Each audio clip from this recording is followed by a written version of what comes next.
Good morning students. आज हम नया चैप्टर चालू करेंगे जिसका नाम है मैट्राइसिस, चैप्टर नंबर 3 मैट्राइसिस। बहुत ही इजी चैप्टर है, वेटेज भी इसका काफ़ी अच्छा है। सबसे पहले मैट्राइसिस होता क्या है इसके बारे में हम समझेंगे।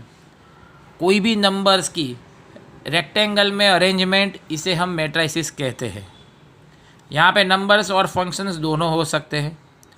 जैसे कि यहाँ पे मैंने दो एग्जाम्पल लिए हुए हैं। सपोज यहाँ पे 5, 7, 9, 11, 13, 12, 2, 4, 6, 1, 3, 9 ऐसे नंबर मैंने एक रेक्टेंगल में लिखे। यहाँ पे एक रेक्टेंगल में मैंने 1, 2, 4, 5, 6, 9। तो सबसे पहले हमें ये समझना है कि ये मैट्रिक्स का ऑर्डर क्या है। ऑर्डर ऑफ अ मैट्रिक्स, सबसे पहले हम क्या समझेंगे, ऑर्डर ऑफ अ मैट्रिक्स। इसके लिए हमें सबसे पहले ये समझना जरूरी है कि ये मैट्रिक्स में रो और कॉलम कितने हैं।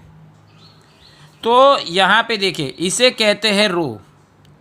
जो भी हॉरिजॉन्टल लाइंस होती है इसे हम कहते हैं रो, और जो भी वर्टिकल लाइन होती है इसे हम कहते हैं कॉलम। जो भी हॉरिजॉन्टल लाइन होती है इसे हम कहते हैं रो, और जो भी वर्टिकल लाइन होती है इसे हम कहते हैं कॉलम। तो ये मैट्रिक्स में कितने रो है, 1, 2, 3 और 4, 4 रो है। और कॉलम कितनी है, 1, 2 और 3। तो हम मैट्रिक्स का ऑर्डर ऐसे डिफाइंड होता है, जो भी रो पहले लिखना है और कॉलम बाद में। याद रखना, रो पहले कॉलम बाद में। तो ये मैट्रिक्स का ऑर्डर हो जाएगा 4 क्रॉस 3। यहाँ पे कितनी रो है, 2। कॉलम कितने हैं, 3।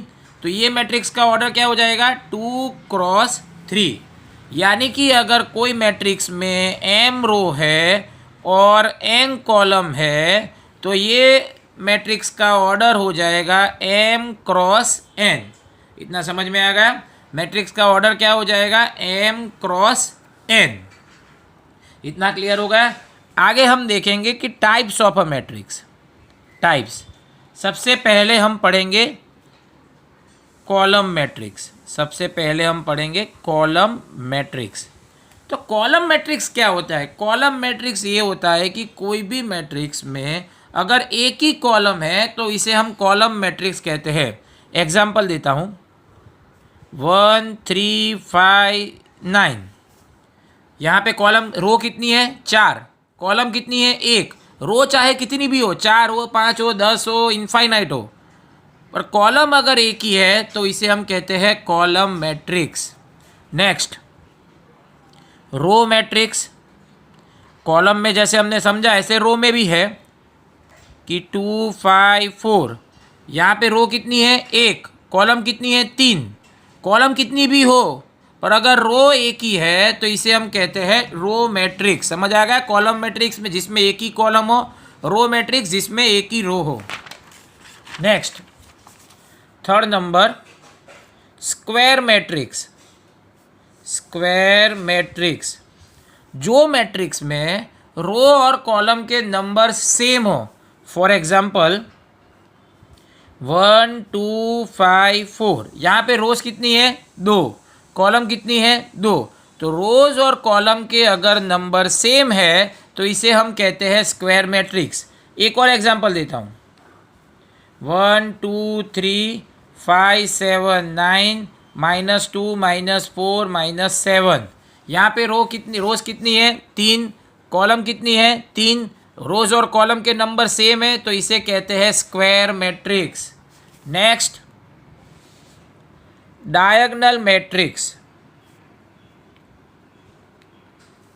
डायगोनल मैट्रिक्स की डेफिनेशन क्या है कि जो भी स्क्वायर मैट्रिक्स में, मैं यहाँ पे स्पेसिफाई कर रहा हूँ स्क्वायर मैट्रिक्स, यानी कि अब हमें पता होना चाहिए कि स्क्वायर मैट्रिक्स यानी कि रोज और कॉलम के नंबर सेम होंगे। तो जो भी स्क्वायर मैट्रिक्स में सिर्फ डायगोनल में ही कोई नंबर हो, बाकी सारे एलिमेंट्स 0 हो, इसे हम कहते हैं डायगोनल मैट्रिक्स। फॉर एग्जाम्पल 5, 0, 0, 7, ये एक डायगोनल मैट्रिक्स है। सिर्फ एक डायगोनल में ही नंबर्स है, बाकी सारे एलिमेंट्स 0। एक और एग्जाम्पल देता हूँ, -2, 0, 0, 0, 4, 0, 0, 0, -7। यहाँ पे भी आप देखिए सिर्फ डायगोनल में नंबर है, बाकी सारे एलिमेंट 0 है, इसे कहते हैं डायगोनल मैट्रिक्स। पर फिर से मैं बोल रहा हूँ, ध्यान रखना, डायगोनल मैट्रिक्स सिर्फ और सिर्फ स्क्वायर मैट्रिक्स में ही पॉसिबल है। Next, scalar matrix. जो भी डायगोनल मैट्रिक्स में, फिर से डायगोनल मैट्रिक्स, अब आपको पता होगा कि डायगोनल मैट्रिक्स क्या होता है। तो जो भी डायगोनल मैट्रिक्स में डायगोनल के जो भी नंबर्स है वो सेम है तो उसे स्केलर मैट्रिक्स कहते हैं। मैंने बोला है डायगोनल मैट्रिक्स यानी सिर्फ डायगोनल में ही नंबर होंगे, बाकी सारे ज़ीरो होंगे। तो डायगोनल मैट्रिक्स में डायगोनल के नंबर्स अगर सेम है तो उसे कहते हैं scalar matrix. Next, identity matrix. Identity matrix, जो भी डायगोनल मैट्रिक्स में डायगोनल 1 हो, फिक्स डायगोनल 1, बाकी सारे एलिमेंट 0, इसे कहते हैं आइडेंटिटी मैट्रिक्स। जो भी डायगोनल मैट्रिक्स में डायगोनल 1 हो, तीनों एलिमेंट डायगोनल के 1 हो, बाकी सारे एलिमेंट 0 हो, उसे कहते हैं आइडेंटिटी मैट्रिक्स। और last, zero matrix. Zero matrix नाम से ही पता चलता है कि ऐसा मैट्रिक्स जिसके सारे एलिमेंट 0 हो, इसे कहते हैं ज़ीरो मैट्रिक्स। एग्जाम्पल दिया हुआ है मैंने, इसे कहते हैं ज़ीरो मैट्रिक्स।